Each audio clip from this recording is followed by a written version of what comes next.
न दौलत हुकूमत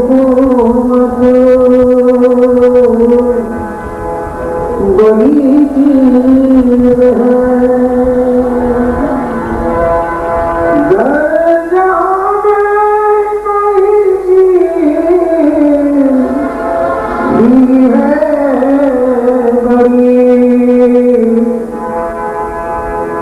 गुरुजनों की भक्ति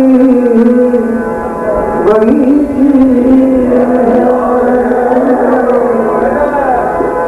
गुरुजनों की भक्ति बड़ी चीज है।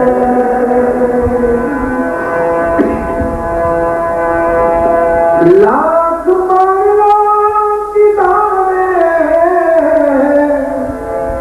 नहीं कुछ लाख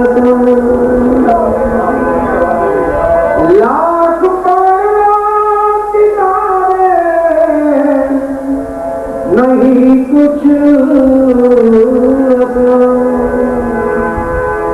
हो न जब तक गुरु की जो करुणा।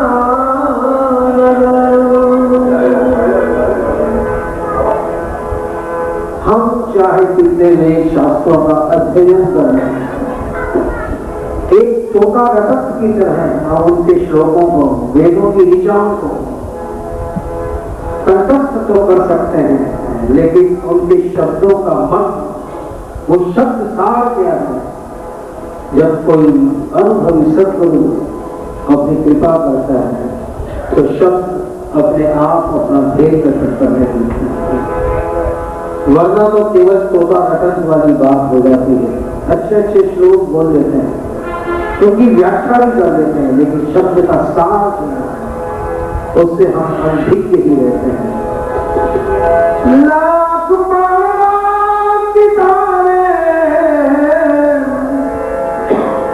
नहीं कुछ असर हो न जब तक गुरु की जो करुणा। पास बैठो तो आती है यादें खुदा। पास बैठो तो आती है यादें खुदा। ऐसे सद्गुरु की सोहबत बड़ी चीज है। ऐसे सद्गुरु की सोहबत बड़ी चीज है। ये न पूछो कि खिदमत का क्या है सिला, उनकी सेवा का फल क्या है। जिन्होंने इस फल को प्राप्त कर लिया है ये बता नहीं सकते। ये न पूछो कि खिदमत का क्या है सिला, कल जो खादिम बना फिर वो मखदूम कहा। खादिम यानी शिष्य, मखदूम यानी गुरु। गुरु और सद्गुरु का यही जाकर भेद महसूस होने लगता है, अनुभव करता है। गुरु शिष्य बनाते हैं, लेकिन सद्गुरु शिष्य नहीं, उसे भी गुरुत्व ही प्रदान करते हैं। पूछो कि खिदमत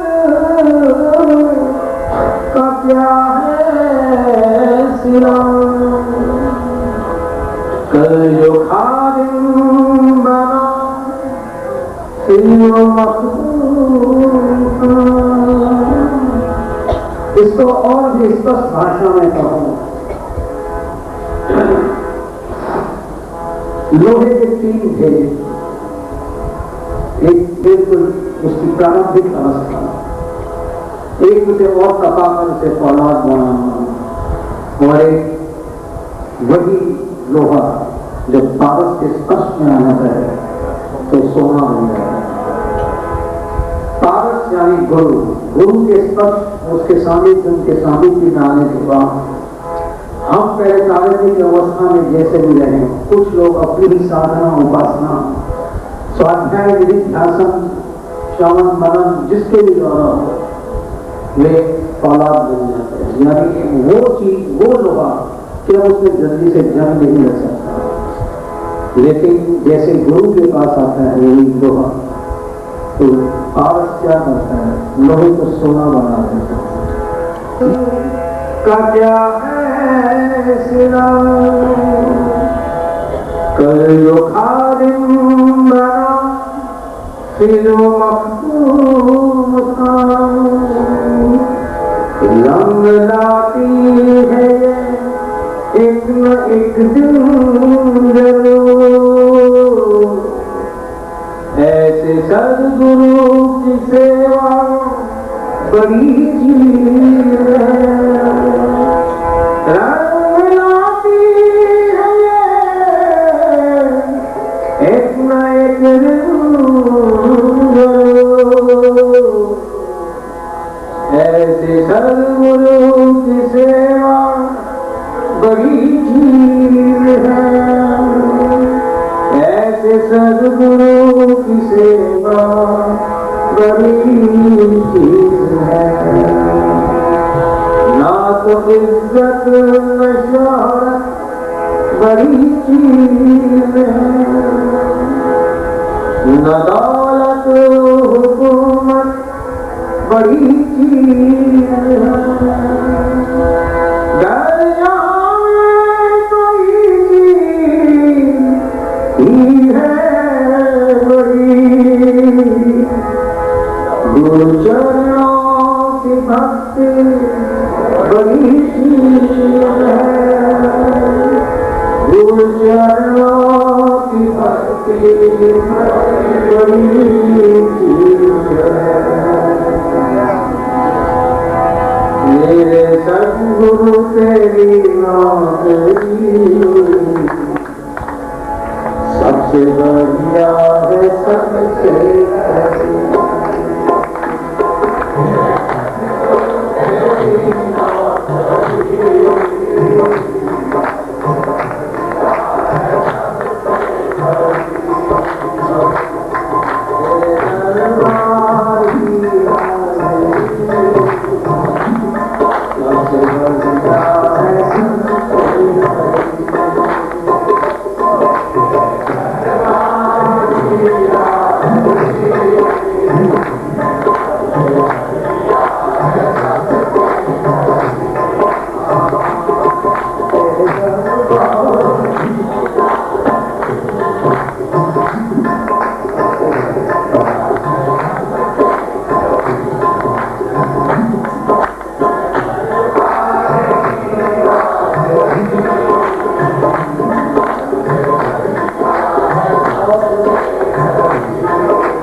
वो दिल कौन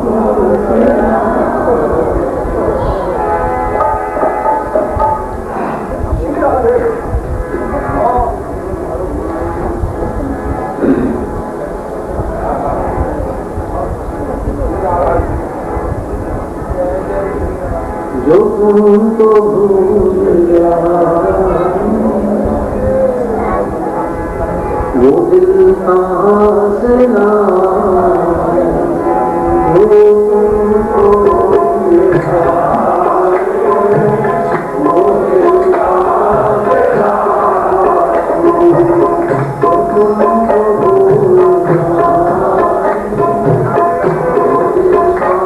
से लाए जो तुमको भूल गया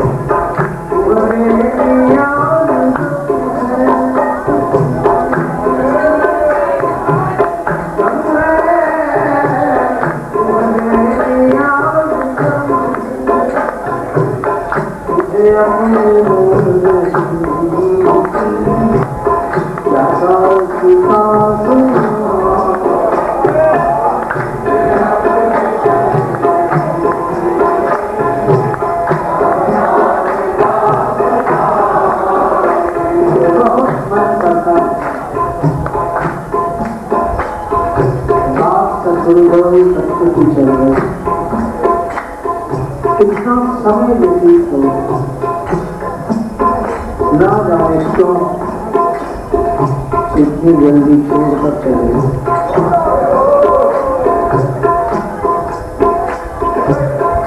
तुम्हें याद करने की अब हिचक होती है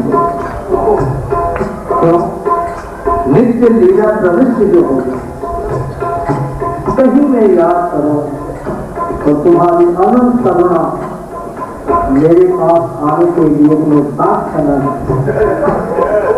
उतनी देर तुम्हें निकुंज से विलप होना पड़ेगा, तुम्हें प्रिया निकुंज से विलप होना पड़ेगा, उससे तुम्हें याद भी नहीं पड़ेगा।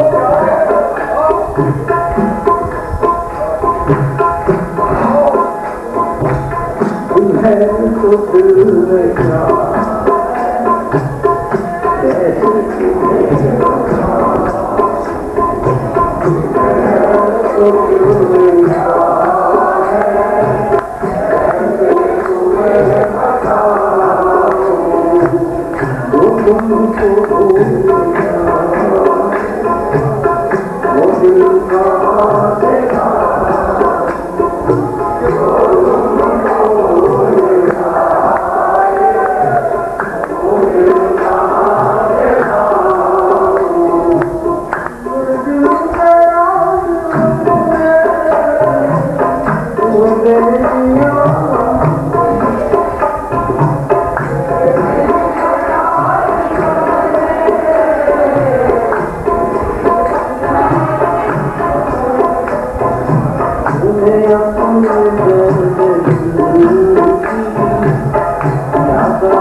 से भी नहीं बनता।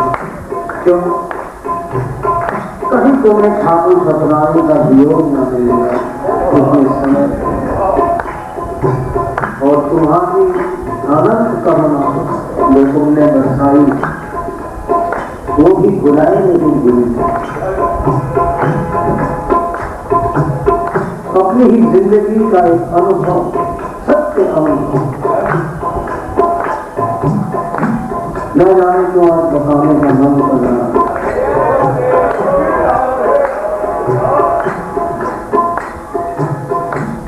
शायद 1982 में 83 की बात, हम लोग मुंबई से 20-25 जने श्रीधाम वृंदावन में होलियों के कह रहे थे कि श्री महाराज जी भी वहां आने वाले हैं।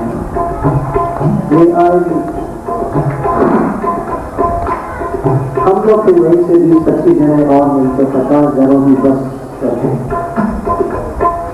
वेदांत जी की परिक्रमा के लिए निकलते। मेरा वो पहला अवसर था कि वेदांत जी की परिक्रमा पैदल चलने का इतना अभ्यास नहीं। परिणाम क्या हुआ? बड़ी यात्रा में इतना थक गया कि मेरे और संगी साथी आगे निकल गए। बड़ी मुश्किल से दूसरी छोटी यात्रा भी प्रारंभ थी। बहुत ही लचकता पचकता चल रहा था, सभी साथी आगे चले। जतीपुरा तक बड़ी मुश्किल से पहुंचा, कई साथियों ने इंतजार किया, वो भी चले। अब ये खड़कने लगा कि कहीं बस ना चली जाए, कोई संध्या का समय हो गया था। जतीपुरा की पूजा करके चलने लगा। उसी क्षण जब इतना थक गया कि अब मेरा अपना बल भी काम नहीं करने लगा, मैंने सदगुरुदेव का स्मरण कि आपकी वजह से ही मैं सीधा वृंदावन आया, आपके कहने से विराज की परिक्रमा भी लगा रहा। अब मेरा अपना बल समाप्त हो चुका है, एक कदम भी नहीं बढ़ा रहा। यकीन मानिए, जिंदगी का सत्य अनुभव है। कुछ क्षणों के बाद ही मुझे ऐसा लगने लगा खुद श्री महाराज जी मेरे साथ साथ चल रहे। मैं उनसे बतिया रहा हूँ, वो मुझे कुछ समझा रहे हैं, बता रहे हैं, आध्यात्मिक चर्चा हो रही है, चेतना के प्रभाव। न जाने मेरे पाँव में कौन सी बिजली की सी गति आ गई। जो संगी साथी मेरा इंतजार करके करीब 1.5 से 2 किलोमीटर तक आगे जा चुके थे। जतीपुरा से बस स्टैंड केवल 3 किलोमीटर है, लेकिन जो 2 किलोमीटर आगे जा चुके थे तो किसी महाराज जी के सानिध्य के साथ न जाने कैसे बिजली सी गति हो गई पाँव में। वो उनको 1 किलोमीटर चलना था और मैं 3 किलोमीटर उतने ही समय में पार कर गया। बस के अंदर जैसे ही आया मुझे ऐसी बिजली की स्फूर्ति, जैसे चीते की स्फूर्ति। तो परिश्रम नाम की कोई चीज है, एकदम जैसे शरीर के अंदर एक नई स्फूर्ति से महसूस हो रही है। बस में बड़ी मस्ती से वही उनकी स्मृति करता हुआ वृंदावन आया।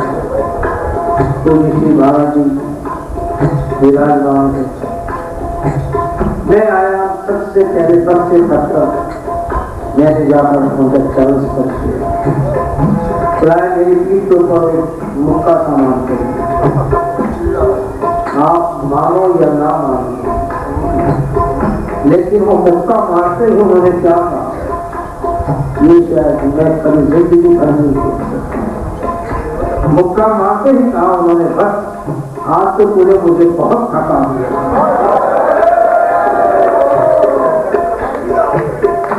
उनका इतना मुंह से कहना था,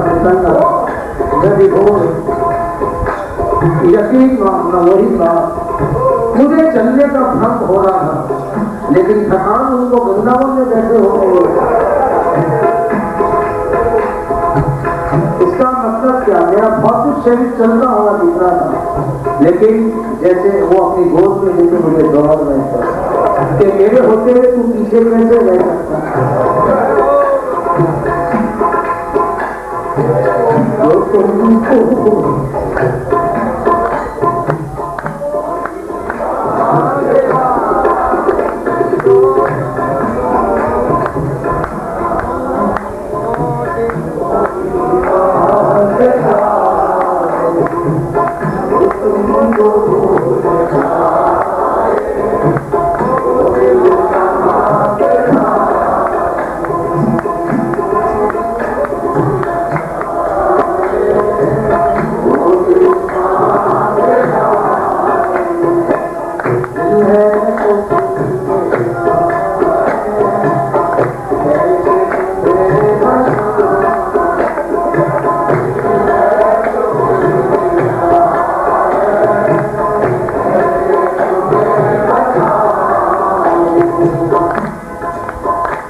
तुम्हारी सेवा है, लेकिन तुम हो बस केवल अपनी स्मृतियां ही छोड़ देता। बहुत तहे दिल से याद करना ही नागवार नहीं लगता है, क्यों? आपकी अनंत करुणा जब याद आती है तो कहीं मेरा स्मरण वही तुम्हें निकुंज से कुछ समय के लिए भी मिला ना पाए। हाँ, ये कैसी मजबूरी है। मेरे दिल की बेबसी में अरमान थक गए,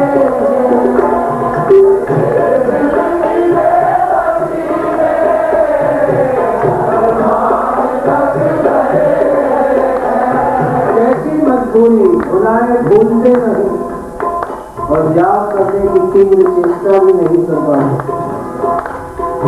इसलिए तेरी राह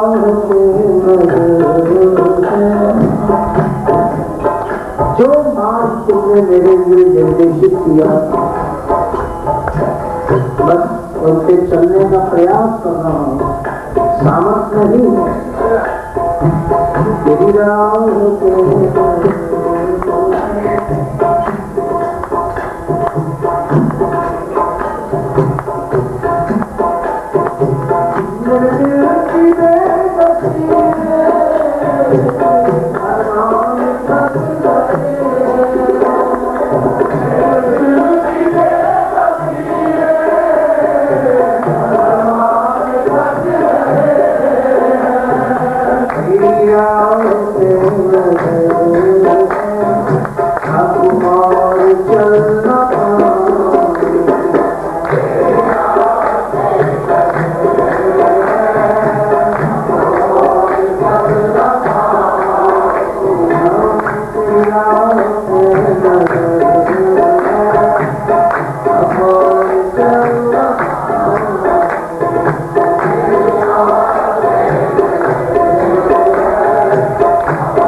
चलने का मेरे में साहस भी नहीं, सामर्थ भी नहीं, और हकीकत तो यह है कि चलना भी नहीं चाहता।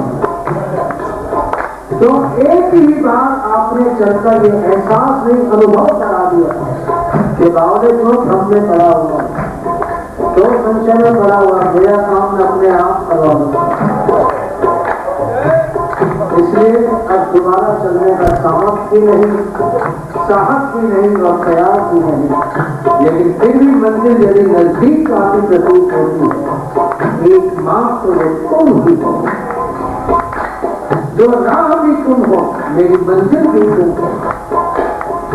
केवल बस मन में संकल्प कर रहा है कि मुझे मंजिल प्राप्त करनी है, लेकिन आपकी उदारता, महानता, अनंत करुणा है कि जीव तू केवल संकल्प कर, तेरी राह भी मैं बन जाऊंगा, तुझे उठाकर चलूंगा भी मैं, और मंजिल के अंदर ले भी मैं ही जाऊंगा। तेरी राह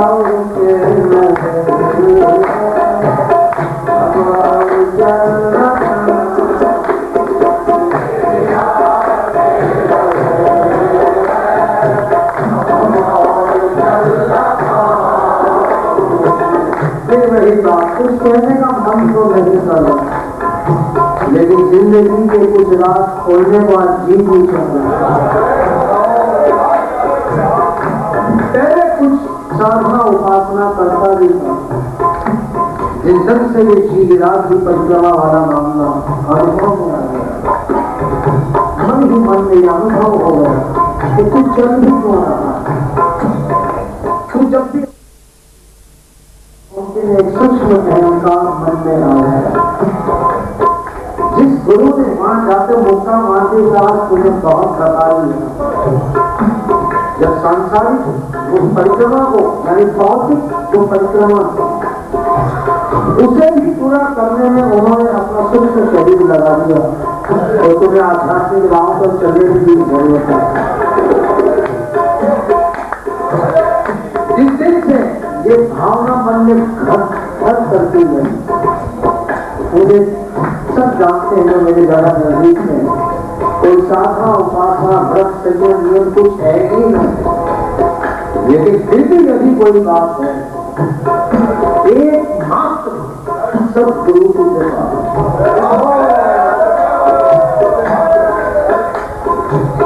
और दूसरा अनुभव जीवन का यही आया कि सदगुरु की कृपा प्राप्त कैसे हो, क्या यदि किसी पुरुषार्थ का परिणाम है तब और एक बात अच्छी लगी, बड़ी गहरी लगी। इश्क कोई और का शुरू है, इश्क बदल गया। बड़ी मुश्किल से दीक्षा समय आया, उसी समय फिर इश्क बदल गया। आज क्या अनुभव करता हूं कि बिना इश्क की कृपा से सद्गुरु तत्व की प्राप्ति हो ही नहीं सकती। यानी इश्क जब रीझता है, ईश्वर जब रीझता है तो सद्गुरुदेव का जीवन में पदार्पण होता है। उस तत्व की क्या महानता है।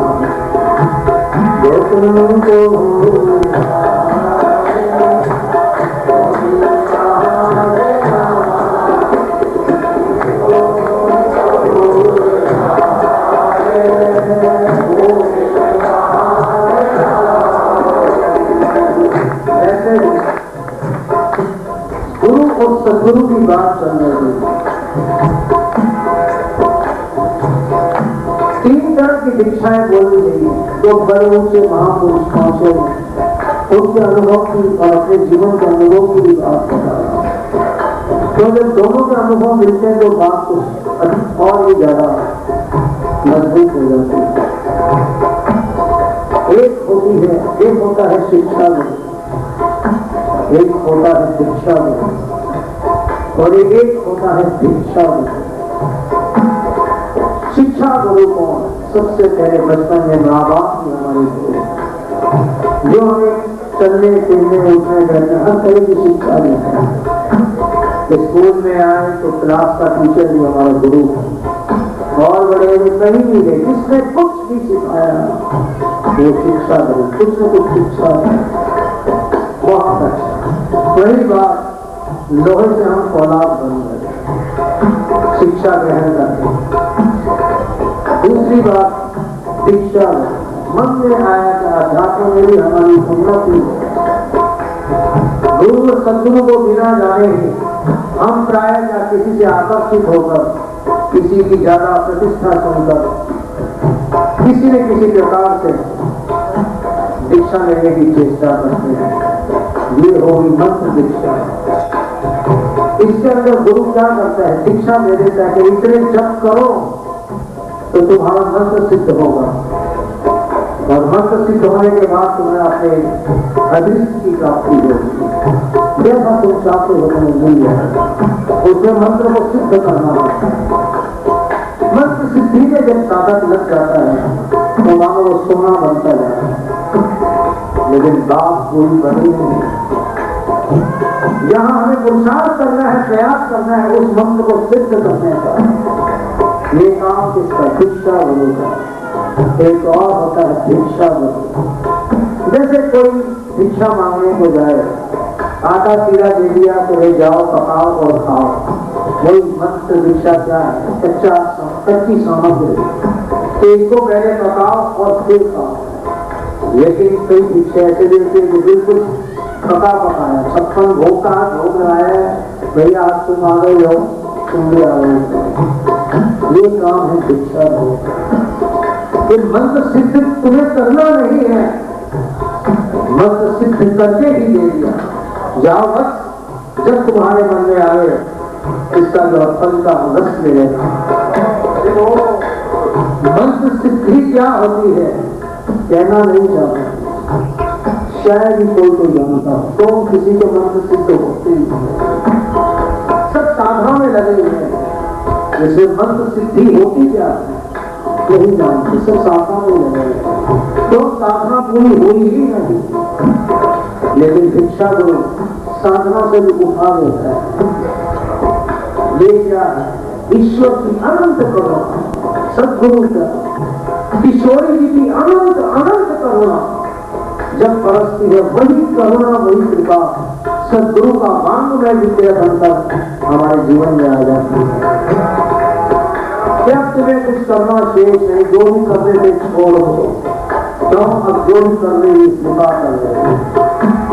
इसलिए क्या है, जब तुमने अपनी उस अनंत करुणा का अनुभव करा ही दिया तो तुमको भूल जाए,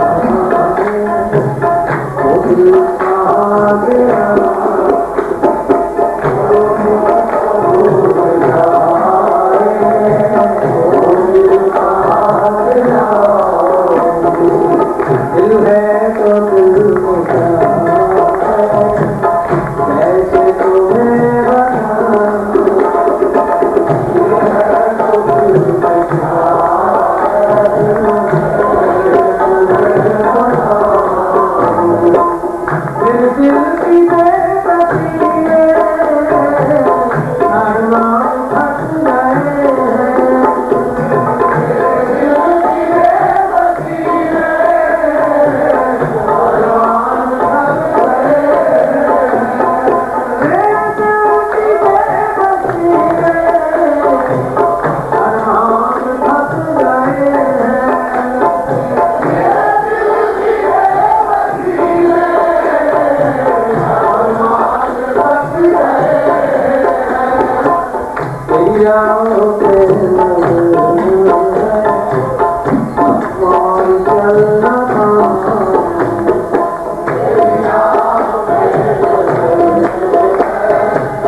हरि जब तक प्रिय ना बने जीवन में घटना नहीं घटती। पहले हरि को अपना बनाना और इतना अपना बना लेना कि प्रिय से प्रियतम और फिर प्रियतम। हरि मतलब आदि व्याधि उपाधि से जो हमें दूर करते सब कुछ हर और प्रिय का मतलब क्या?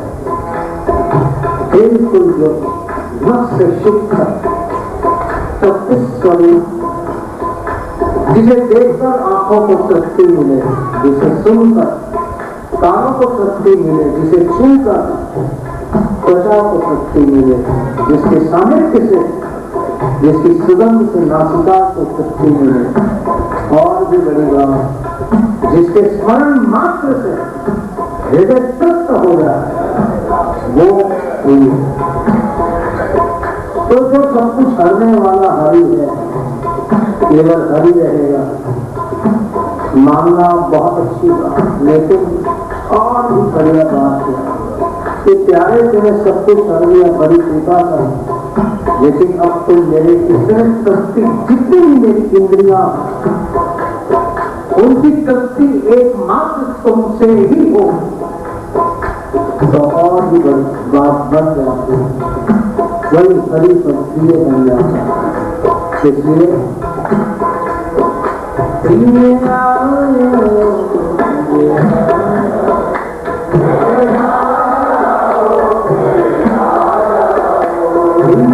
अपने गुरु के लिए भी हम कह सकते हैं, नाम उनका भी हरि, लेकिन मस्ती कर रहा है। अब तुम केवल हरि नहीं, मेरी इंद्रियों के, मेरे जीवन के अंदर बस तक संचार करने वाले एक कीर्तन, एक गुजराती मधु, एक मधुतम,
रंगों के मन के राजा होते और मैं क्या एकल प्रिया, बस तुमसे ही प्रीत की, कोई दूसरा है भी मैं नहीं जानती।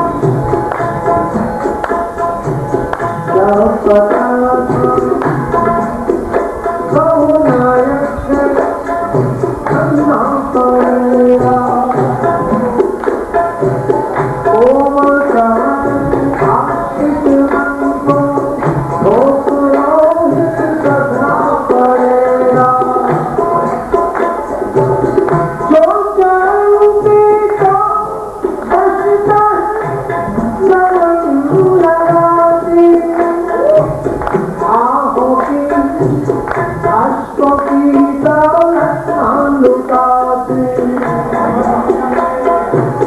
आहों की अश्कों की दौलत लुटाती। अब तो हो गई अंकित, बहु प्रेम में फंसे प्रेमी की, बहु प्रेम में फंसे प्रेमी की।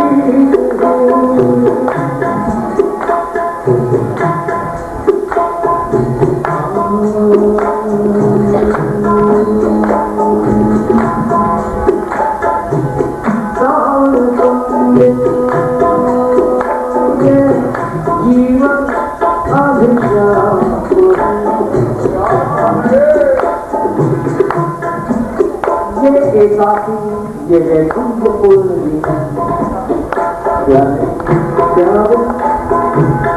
तुम जन्मे जीवन अभिशाप है, इसका सब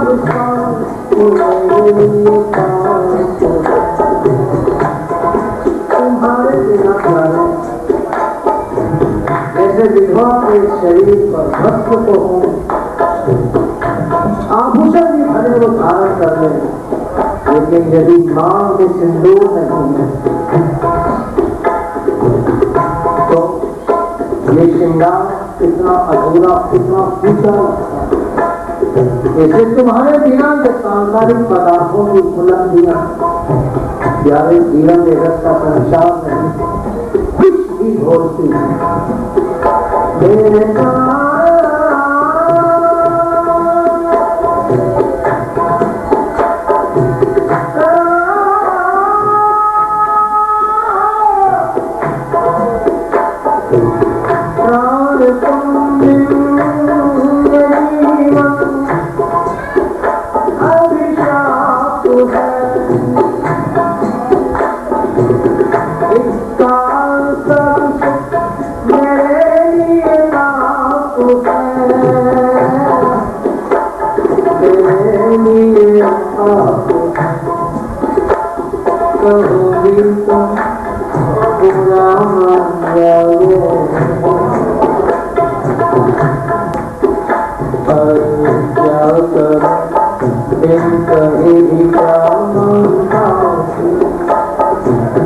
अपने कांत दिन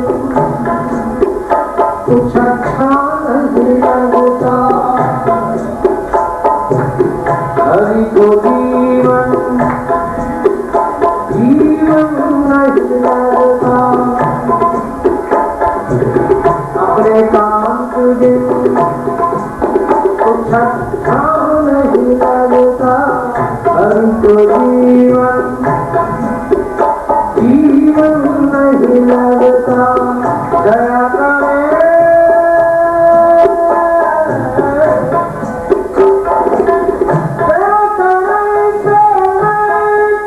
मुझ पर भी हीन जीवन का साथ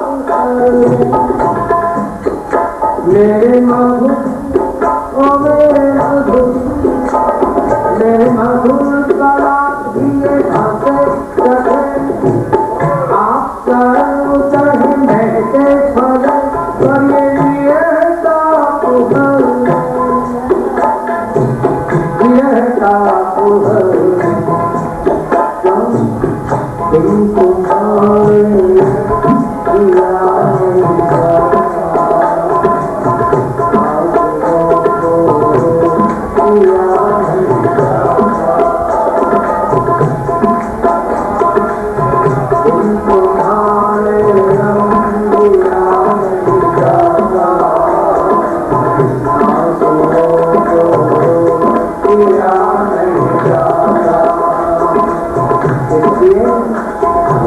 इसलिए